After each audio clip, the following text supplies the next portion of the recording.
Hello everyone, class 8 Heritage Math exercise 1.2 question number B fill in the blanks.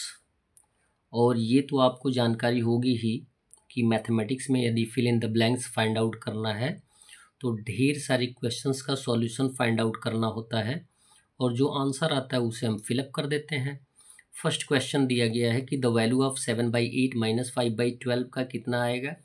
तो हम क्या कर देंगे, माइनस कर देंगे, यानी डिफरेंस फाइंड आउट कर देंगे। और डिफरेंस फाइंड आउट करने के लिए हम माइनस ही करते हैं और माइनस करने पे जो आंसर आता है उसे हम क्या बोलते हैं, डिफरेंस बोलते हैं, यानी अंतर बोलते हैं। तो 7/8 माइनस 5/12, यहाँ डेनोमिनेटर इक्वल नहीं है तो एलसीएम फाइंड आउट कर देंगे। 8 और 12 का आंसर आ जाएगा 24। एलसीएम क्या होता है, एलसीएम को ऑलरेडी हमने बताया है कि सभी डेनोमिनेटर से वो एग्जैक्टली डिविजिबल होता है और यदि वो एग्जैक्टली डिविजिबल नहीं होगा तो वह एलसीएम नहीं आएगा या नहीं होगा।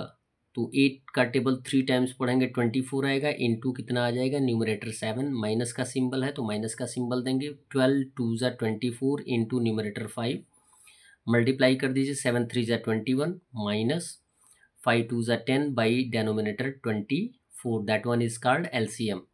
21 में से 10 माइनस कर देंगे, 11/24 आंसर आ जाएगा, जिसको हम फिलअप कर देंगे। सेकंड क्वेश्चन दिया गया है 7/8 इक्वल 1/8 प्लस ब्लैंक दिया गया है। इट मीन्स ये क्या है, आपको टोटल दिया गया है, यानी 1/8 में हम कितना ऐड करेंगे कि 7/8 आ जाएगा। इसको हम क्या मान लेंगे, x मान लेंगे। सेम कंडीशन हमने आपको बताया है, तो इसको यदि हम x मान लेंगे तो x के आधार पे सॉल्यूशन आ जाएगा। देखें कैसे सॉल्यूशन आएगा। सॉल्यूशन में लिखेंगे 7/8 इक्वल 1/8 प्लस ब्लैंक को हमने क्या माना, x माना है। इसको और करके जबकि हमें x का वैल्यू फाइंड आउट करना है तो हम जितने भी x के वैल्यूज़ होते हैं उनको मोस्टली इक्वल के लेफ़्ट साइड लाने का प्रयास करते हैं। तो इसको हम लिख सकते हैं x + 1/8 इक्वल 7/8 लिख सकते हैं। अब हमें x का वैल्यू फाइंड आउट करना है तो +1/8 को ट्रांसफ़र कर देंगे तो साइड क्या हो जाएगा, चेंज हो जाएगा। और जब साइड चेंज होता है तो सिंबल भी चेंज हो जाता है। यहाँ पे पॉजिटिव है तो यहाँ आ जाएगा नेगेटिव, तो 7/8 माइनस हो जाएगा 1/8। 8 का एलसीएम 8 आएगा, 7 का 7 माइनस 1, 7 में से 1 माइनस कर देंगे, 6/8 आ जाएगा। 2 से रिड्यूस कर देंगे, 2 3 ज़ा 6, 2 4 ज़ा 8, यानी 3/4 आंसर आ जाएगा। क्वेश्चन नंबर 3 दिया गया है, if 7/11 plus minus 7/11 equal minus 7/11 plus 7/11 equal 0। यदि ऐसा कंडीशन है then minus 7/11 is called the negative of 7/11। एकदम इजी है, ये एडिटिव इनवर्स है। यहाँ पे देखें ऐड किया जा रहा है 7/11 प्लस माइनस 7/11, प्लस माइनस क्या हो जाएगा, माइनस, यानी 7 में से 7 माइनस कर देंगे, 0 आ जाएगा। यहाँ भी वही कंडीशन है, -7 और +7 तो 0 हो जाएगा। और जिसको हम ये बता सकते हैं कि -7/11 क्या है, 7/11 का निगेटिव है। ये सीधा सीधा जिसको हम एडिटिव इनवर्स के रूप में काउंट करते हैं। क्वेश्चन नंबर 4 दिया गया, -27 plus in bracket 12/5 plus 7/-4 equal. अब यहाँ पे हमें फिलअप करना है। ये है एसोसिएटिव प्रॉपर्टी। एसोसिएटिव प्रॉपर्टी में 3 टर्म्स हमें दिए रहते हैं और तीनों टर्म दोनों साइड इक्वल होने चाहिए। यहाँ पे -27 है तो यहाँ पे -27, प्लस 12/5 तो प्लस 12/5, और यहाँ 7/-4 है तो सेम कंडीशन यहाँ भी आना चाहिए, 7/-4, जिसको हम फिलअप कर देंगे।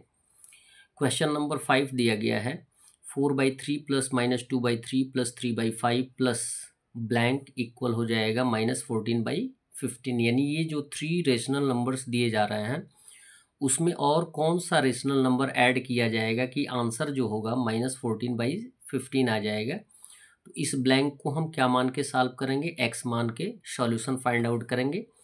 आइए सॉल्यूशन लाते हैं। क्वेश्चन लिखेंगे 4/3 प्लस -2/3 प्लस 3/5 प्लस ब्लैंक को x माना इक्वल -14/15। अब यहाँ पे ब्रैकेट हटाएंगे तो 4/3 का 4/3 होगा, प्लस माइनस क्या हो जाएगा, -2/3 और प्लस 3/5 प्लस x इक्वल -14/15। पहले तो हम इनको क्या कर देंगे, ऐड कर देंगे। चाहे आप एक साथ यहाँ ला के सॉल्व करें या पहले ही आप सॉल्यूशन में ला दें, तो ये सारे रेशनल नंबर एक साथ सॉल्यूशन में सिंप्लीफाई किए जाएंगे। 4/3 और माइनस 2/3 और प्लस 3/5। 3 3 5 का एलसीएम क्या आ जाएगा, 15 आ जाएगा। तो 3 5 ज़ा 15 इंटू न्यूमरेटर 4 माइनस का सिंबल, 3 5 ज़ा 15 इंटू न्यूमरेटर 2 प्लस का सिंबल, 5 3 ज़ा 15 इंटू 3 प्लस एक्स हो जाएगा, इक्वल हो जाएगा -14/15। मल्टीप्लाई कर दें, 5 4 ज़ा 20 माइनस 5 2 ज़ा 10 प्लस 3 3 ज़ा 9/15 प्लस एक्स और -14/15 सेम रहेगा। यहाँ पे देखें दो पॉजिटिव है, 20 और प्लस 9, ये दोनों पॉजिटिव हैं, जुड़ जाएंगे तो 29 और -10/15 प्लस एक्स इक्वल -14/15। अब सॉल्यूशन बना देंगे, 29 में से 10 माइनस कर देंगे, 19/15 प्लस एक्स इक्वल हो जाएगा -14/15। अब जबकि हमें x का वैल्यू फाइंड आउट करना है तो 19/15 को ट्रांसफ़र कर देंगे, यहाँ पॉजिटिव है तो यहाँ हो जाएगा नेगेटिव, तो x इक्वल हो जाएगा -14/15 और -19/15। डेनोमिनेटर सेम है तो एलसीएम भी सेम आएगा, -14 का -14 -19 का -19। जब दोनों निगेटिव होते हैं तो जुड़ जाते हैं, तो 14 और 19 को ऐड कर देंगे 33 आएगा, और यदि दोनों निगेटिव होते हैं तो आंसर भी निगेटिव ही आता है। तो x का वैल्यू आ जाएगा -33/15। और जबकि ये इम्प्रॉपर फ्रैक्शन में है तो इसे हम मिक्स फ्रैक्शन में भी कन्वर्ट करके लिख सकते हैं, -2/3/15। और ऑलरेडी आपको मैंने बताया है कि किस तरीके से किसी भी इम्प्रॉपर फ्रैक्शन को मिक्स फ्रैक्शन में लिखने का प्रयास करते हैं या लिखते हैं। कैसे लिखते हैं, डेनोमिनेटर से न्यूमरेटर में डिवाइड कर देते हैं। जैसे 15 से 33 में डिवाइड कर देंगे, 15 से 33 में डिवाइड कर देंगे तो 15 2 ज़ा कितना हो जाएगा 30, माइनस कर देंगे आएगा 3। तो जो क्वोशन आता है, भागफल आता है, उसे होल नंबर में लिखते हैं, जो रिमाइंडर आता है उसे हम न्यूमरेटर में लिखते हैं, और जो डिवाइज़र होता है उसे हम एज ए डेनोमिनेटर ही रहने देते हैं। लेकिन यहाँ पे माइनस का जो सिंबल दिया गया है वो यहाँ पर भी आएगा, यानी -2/3/15 करेक्ट आंसर होगा, जिसको हम फिल कर देंगे। That's all.